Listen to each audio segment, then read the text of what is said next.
नमस्कार साथियों, स्वागत है मेरे YouTube channel it's my world में। मैं वीरेंद्र सूरी आप सभी के साथ एक लेटेस्ट वीडियो अटल बिहारी वाजपेयी की बायोग्राफी के बारे में बता रहा हूँ। अटल बिहारी वाजपेयी का जन्म 25 दिसंबर 1924 को ग्वालियर MP में हुआ था। इनके पिता थे कृष्ण बिहारी वाजपेयी और माता थी कृष्णा देवी थी।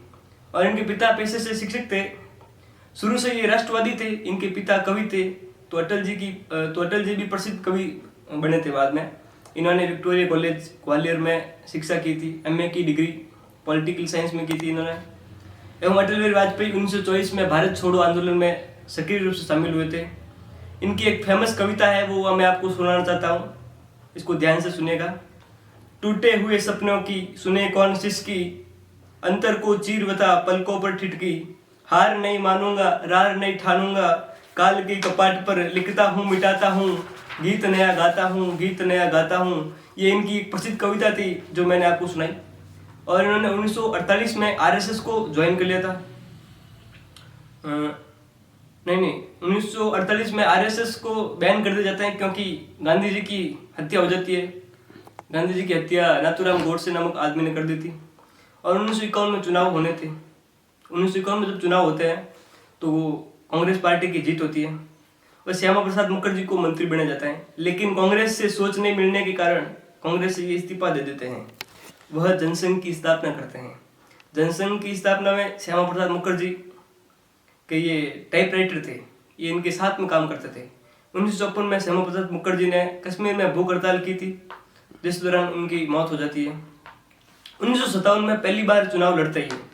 ये मथुरा से हार जाते हैं, वह बलरामपुर से जीत जाते हैं। और दीनदयाल उपाध्याय की मृत्यु के बाद भारतीय जनसंघ का मुख्य चेहरा अटल बिहारी वाजपेयी थे।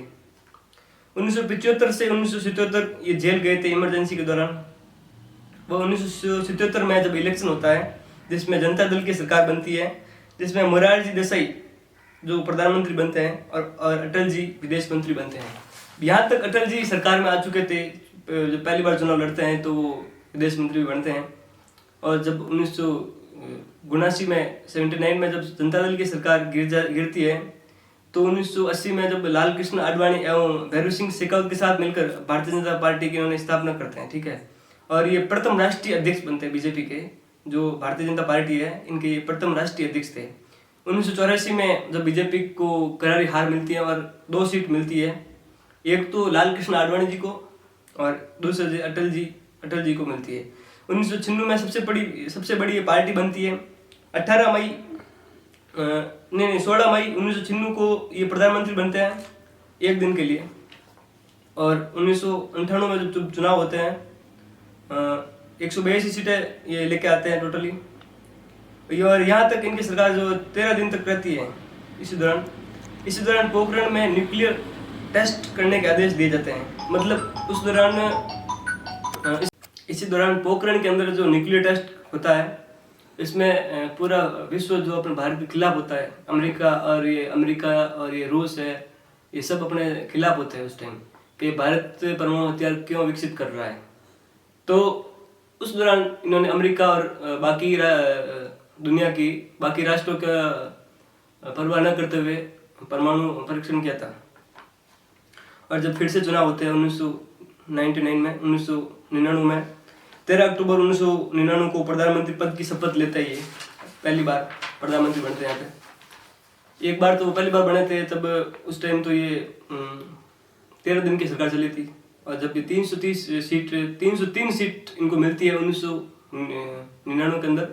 2004 में पार्टी की हार को देखते हुए, वो उम्र को देखते हुए राजनीति से इन्होंने संन्यास ले लिया था। इनके 3 मुद्दे थे जो बीजेपी के: राम मंदिर का निर्माण करना, धारा 370 व 35A को हटवाना, यूनिफॉर्म सिविल कोड लेके आना है, जो अभी भी ये चल रहा है पेंडिंग। 2 तो हो चुके हैं बीजेपी के पूरे। और इनके किस्से 1998 के भारत में वो 1999 में बस यात्रा लॉन्च की थी, लाहौर से दिल्ली तक या दिल्ली से लाहौर बस यात्रा इन्होंने शुरुआत की थी। इन्होंने इसकी शुरुआत करने का मुख्य उद्देश्य यही था कि भारत पाकिस्तान से रिश्ते जो सुधरे। लेकिन 2001 में संसद भवन पर हमला होता है एवं तब ये इनकी ये सब बात समझ में आती है। और 1999 में जब कारगिल का वॉर होता है उसमें भारत जीत जाता है वहाँ पे।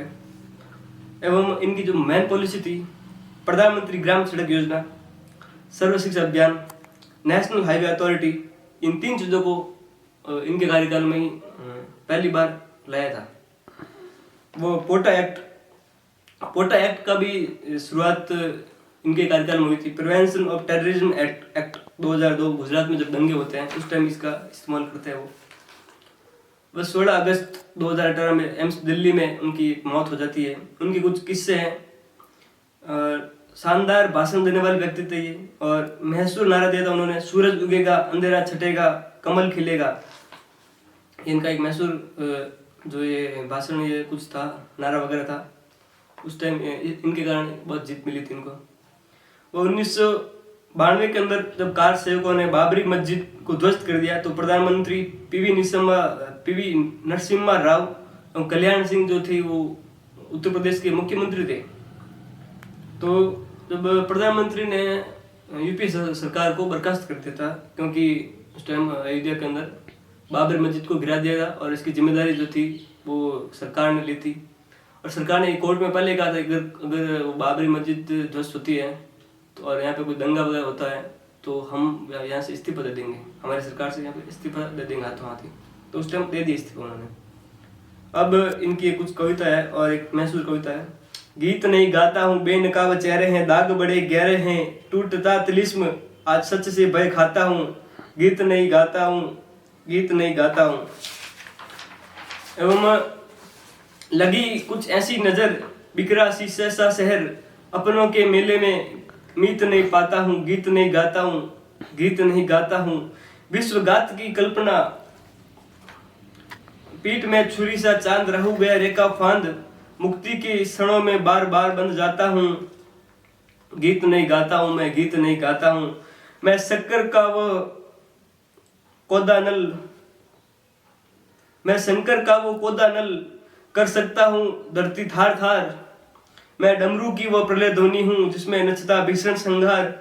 रणचंडी की अतृप्त प्यास, मैं दुर्गा का उन्मुक्त हास, मैं यम की प्रलंकार पुकार, जलती मरगट का धुआंधार।